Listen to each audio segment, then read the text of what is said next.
In today's video, a leaked video showing a full phone conversation between Taylor Swift and Kanye West has Kim Kardashian seeing red as it paints her and Kanye as manipulative liars. But is that truly the case, or was this all just some big misunderstanding? That story coming up now.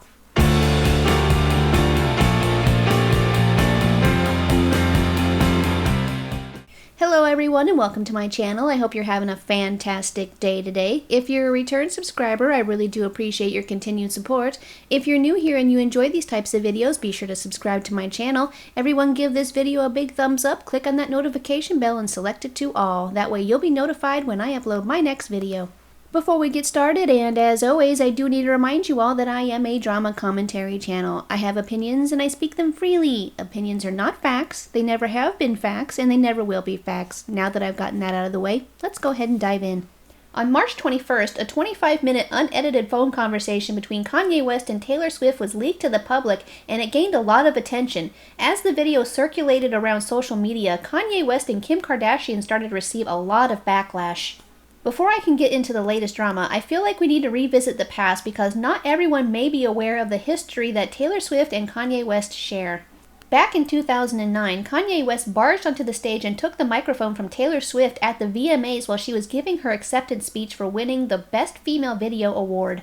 He proceeded to tell the audience that he felt that Beyoncé had the best video of all time before giving the microphone back to a stunned Taylor Swift. Kanye West apologized to Taylor Swift, but then later took his apology back, saying that he had no regrets. Fast forward to the 2015 Grammy Awards. Taylor Swift and Kanye West seem to have put the past behind them as they took pictures together, and there were talks later on of a possible collaboration. In August 2015, Taylor Swift presented Kanye West with an award at the VMAs because he had asked her to and she was happy to do it. But when he got up on stage, he told the audience that MTV had gotten her to present the award in order to boost their ratings. In her 2019 Rolling Stone magazine interview, she stated it was then that she knew that he was two-faced. In 2016, Kanye West came out with his new song called Famous, and a line within this song is what started the drama that I am discussing today.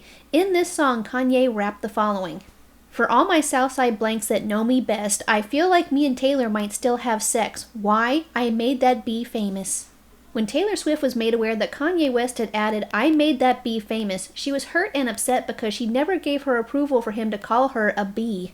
Taylor claimed that Kanye called to ask her if she would share his new song on Twitter, which she declined. They also discussed the portion of the song regarding the sex and making her famous, but there was no mention of calling her a B, and she never got to hear the final version before it was released.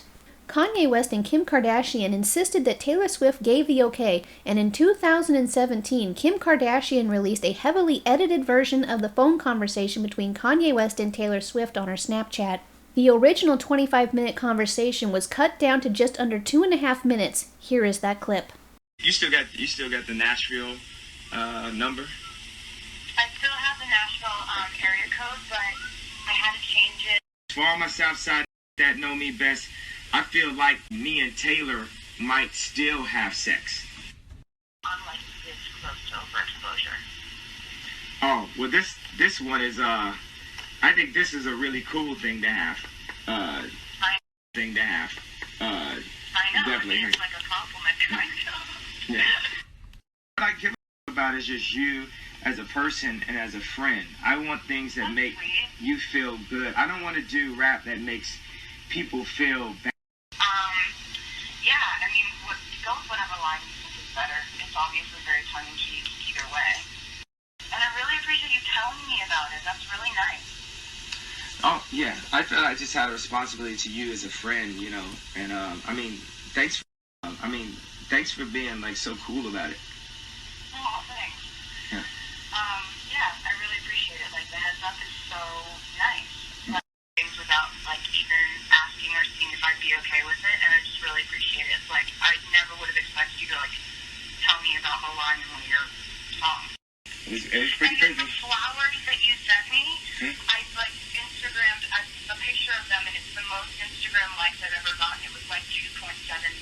Relationships are more important than punchlines, you know?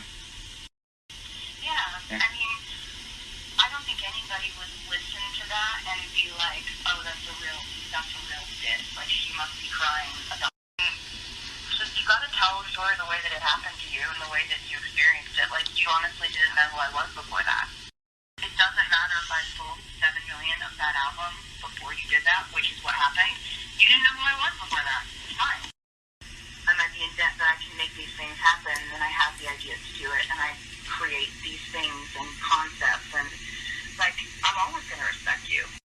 And I'm really glad that you had the respect to call me and tell me that as a friend about the song, and it's just like, it's a really cool thing to do. Like, After this footage was released, Taylor Swift took quite a hit. People came after her calling her a snake and a liar. Going on the defensive, Taylor Swift posted the following to her Twitter account. That moment when Kanye West secretly records your phone call, then Kim posts it on the internet. She goes on to say, "Where is the video of Kanye telling me he was going to call me that B in his song? It doesn't exist because it never happened. You don't get to control someone's emotional response to being called that B in front of the entire world." Of course I wanted to like the song. I wanted to believe Kanye when he told me that I would love the song. I wanted us to have a friendly relationship. He promised to play the song for me, but he never did. While I wanted to be supportive of Kanye on the phone call, you cannot approve a song you haven't heard. Being falsely painted as a liar when I was never given the full story or played any part of the song is character assassination. I would very much like to be excluded from this narrative, one that I have never asked to be a part of since 2009. The backlash didn't stop, and Taylor Swift removed herself from the public eye for many months in 2017. And now we are finally to the now. On March 21st, someone got a hold of the unedited phone conversation between Kanye West and Taylor Swift and released it to the public. The newly released footage prompted fans to ask Taylor Swift what she thought of the unedited video footage, to which she responded on her Instagram stories. Instead of answering those who were asking how I feel about the video footage that leaked, proving that I was telling the truth the whole time about that call, you know, the one that was illegally recorded, that somebody edited and manipulated in order to frame me and put me, my family, and fans through hell for 4 years. Swipe up to see what really matters. The World Health Organization and Feeding America are some of the organizations I've been donating to. If you have the ability to, please join me in donating during this crisis. Swipe up. Seeing that the hashtags Kanye West is over party and Taylor Swift was right all along were trending on social media, Kim Kardashian decided to chime in with her thoughts on Twitter after Taylor had spoken her piece. She wrote, Taylor Swift has chosen to reignite an old exchange. That at this point in time feels very self-serving, given the suffering millions of real victims are facing right now. I didn't feel the need to comment a few days ago, and I'm actually really embarrassed and mortified to be doing it right now. But because she continues to speak on it, I feel I'm left without a choice but to respond because she is actually lying. To be clear, the only issue I ever had around the situation was that Taylor lied through her publicist, who stated that Kanye never called to ask her for permission.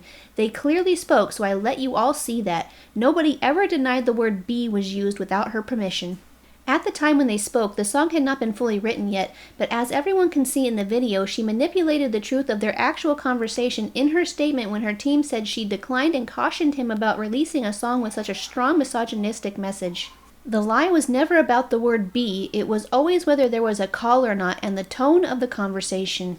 I never edited the footage, another lie. I only posted a few clips on Snapchat to make my point, and the full video that recently leaked doesn't change the narrative.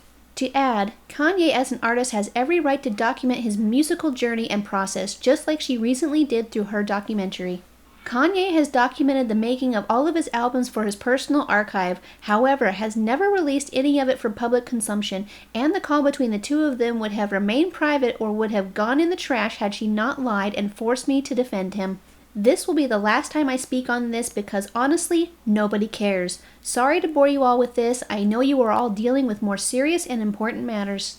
In response to Kim Kardashian's tweets, Taylor Swift's publicist decided to respond. They wrote, I'm Taylor's publicist and this is my unedited original statement. By the way, when you take parts out, that's editing. P.S. Who did you guys piss off to leak that video? Kanye did not call for approval, but to ask Taylor to release his single Famous on her Twitter account. She declined and cautioned him about releasing a song with such a strong misogynistic message. Taylor was never made aware of the actual lyric, I made that B famous. Kim Kardashian's Twitter rant wasn't well received, and many pointed out several issues found within her statement. Someone pointed out, splicing footage is editing. Selectively posting clips to suggest you received consent for actions of which the other party was not fully informed 100% changes the narrative. Someone else tweeted, "But everything in the video literally proved that she was telling the truth. What did she lie about? You were actually the one that illegally recorded the phone call. You both knew what you were doing. Damn, Kim, maybe you're the one playing victim this time." Another individual wrote, "Why is it so damn hard for you and Kanye to say the words, 'I'm sorry,' which is clearly what you need to do. You manipulated the video, plain and simple. Just be decent humans and apologize. Seems simple to me, but apparently if you're rich, you think normal rules don't apply." This person said, "She didn't force you to do anything. He is a grown man who can take care of himself, and you're a grown woman and a mother who decided to get involved and spread incomplete information to end a young woman's career. Listening to that call in its entirety changed the entire narrative." And finally, this person tweeted, "I don't know, Kim. I guess it wouldn't have been such a big deal if Kanye wouldn't have tried to humiliate Taylor back in the day. It's shady that he only explained some of it to Taylor, but again, it's only big because he was a rat to her in the past." But it wasn't all criticism. There were some that offered up their support to Kim Kardashian. A fan tweeted, "Kim, we love and appreciate you. While some people are tearing you down right now, just know that you and Kanye are positively impacting so many people around the world, and that's what matters most." Another person wrote, "We love and stan you." This individual tweeted, "Kim is the queen, Kanye king, Taylor is a karaoke singer." And finally, this fan tweeted, "Damn, a wife who can back up their hubby." And now it's time for my 2 cents. I'd like to start off by saying that I am not a huge fan of any of these folks. I've never given Kim or any of the other Kardashians a dime of my money or the time of day other than to cover this drama. I'm indifferent to Taylor Swift. I don't own any of her albums, never been to a concert, I just don't care. The same goes for Kanye West. So, you know my opinions are coming from someone that doesn't favor one over the other. I'll start off with Kanye West and Taylor Swift. I've watched the full 25-minute leaked video twice, and I have to say that I feel like the two of them may have had a misunderstanding. In the conversation, Kanye did run the sex line by Taylor, and she said that she was fine with it. He also brought up the part about making her famous, which, at the time, Taylor was also fine with, but when Kanye read it to her, the word B was not included. The way that Taylor spoke to Kanye about his song made it seem as if she was okay with anything he wanted to do. She said that she would never have expected him to run the lines by her in the first place, that it was nice of him to do so, that he should go with whatever lines he thinks is better, and that he's got to tell the story the way it happened to him. Her being seemingly cool with his song no matter what direction he decided to take it may have made Kanye think that he was good to do whatever he wanted. Could Kanye have been shady and purposely not tell her about the B part even though he knew it was going to be included? Of course, but we just don't know. Given his past of doing shady things to Taylor, it isn't a far stretch to believe that he would purposely not tell her about it because he wanted her approval and he knew he wouldn't get it if he told her about the part about him calling her a B. Either there was a serious lack of communication or Kanye was being shady as hell. If Kanye would have sent Taylor the final version to review like he said that he would, this whole thing could have been avoided. So why didn't he? Because he knew that if he asked her that she would say no, or did he simply forget? What do you all think? Let me know in the comments down below. If you're interested in the theory that this drama all stemmed from a simple lack of proper communication, I highly suggest that you read Chris Lambert's Forbes article, "Taylor Swift and Kanye West Are a Lesson in Miscommunication." I'll be sure to link it down in the description box. And now on to my thoughts on Kim Kardashian. I don't blame her for wanting to stick up for and defend her husband, but I do think she should have stayed out of it from the beginning and let it go instead of responding to Taylor Swift's Instagram Live a few days ago. I also believe that Kim got a lot of things wrong in her Twitter rant that ended up doing more harm than good. In her rant, she claimed that she didn't edit the phone conversation when she first posted it to her Snapchat. This is 100% false. Kim took a 25-minute conversation and cut it down to roughly 3 minutes, including only parts she thought were important. That is the literal definition of editing. To call Taylor Swift a liar for saying she edited the footage is just ridiculous. The second thing that Kim Kardashian got wrong in her rant is that Kim stated that Kanye has every right to document his musical journey, and she would be correct, but he does not have the right to break the law in the process. Seeing that Kim wishes to be a lawyer, or maybe she is at this point, I don't know. As I said before, I don't follow her life. Anyways, she should be fully aware that the state of California is a two-party consent state, meaning that they broke the law when they recorded the phone conversation between Kanye West and Taylor Swift, as she wasn't aware that the conversation was being recorded. The law states, California's wiretapping law is a two-party consent law. California makes it a crime to record or eavesdrop on any confidential communication, including a private conversation or telephone call, without the consent of all parties to the conversation. The statute applies to confidential communications, i.e. conversations in which one of the parties has an objectively reasonable expectation that no one is listening in or overhearing the conversation. See Flanagan versus Flanagan. A California appellate court has ruled that this statute applies to the use of hidden video cameras to record conversations as well. If you are recording someone without their knowledge in a public or semi-public place like a street or restaurant, the person whom you are recording may or may not have an objectively reasonable expectation that no one is listening in or overhearing the conversation, and the reasonableness of the expectation would depend on the particular factual circumstances. Therefore, you cannot necessarily assume that you are in the clear simply because you are in a public place. If you are operating in California, you should always get the consent of all parties before recording any conversation that common sense tells you might be private or confidential. In addition to subjecting you to criminal prosecution, violating the California wiretapping law can expose you to a civil lawsuit for damages by the injured party.